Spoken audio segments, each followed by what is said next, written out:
sebanyak 450 jemaah haji kloter 2 debarkasi Palembang yang tiba pada Senin pagi. 2 orang diantaranya masih dirawat di rumah sakit Arab Saudi dan 1 orang dinyatakan meninggal dunia.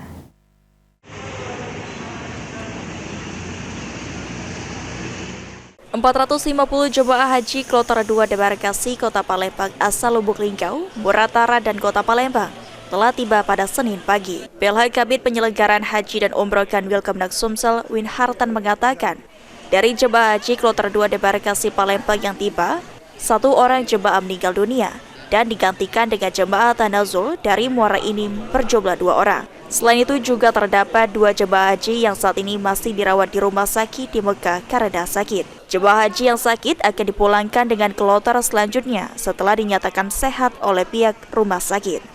Setelah tiba, para jemaah haji diperiksa kesehatannya dan melengkapi administrasi, kemudian diserahkan ke Kemenak Kabupaten Kota untuk keberangkatan ke daerah masing-masing. Haji kloter 2 yang kembali atau pulang ke Sumatera Selatan melalui debarkasi Palembang ini jumlahnya berapa, apakah lengkap dan kondisinya seperti apa?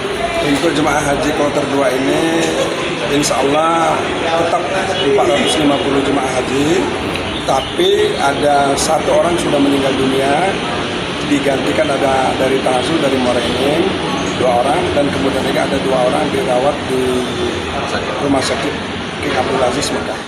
Sementara itu, jemaah haji asal Lubuk Linggau, Fendi, mengaku lebih lega setelah tiba di Palembang. Selama melaksanakan ibadah haji, tidak ada kendala yang dialami dan segera ingin pulang menemui keluarga. Selama ibadah lancar Pak di sana Pak? Lancar Pak. Oh gitu. Ada masalah. Waktunya teratur gitu Pak. Di siang, malam kita juga, malam itu kita juga teratur. Harapannya apa nih Pak? Depannya. Iya. Salah jadi Haji mabrur. Berangkat sama siapa Pak? dengan kita Pak. Oh, no. Pak. Pak, ini udah kangen keluarga nggak ya? Kalau main Pak. Mau langsung pulang jadi? Pulang aja 2 hari sebelum kita mau pulang udah terasa. Ilham Wahyudi, PAL TV.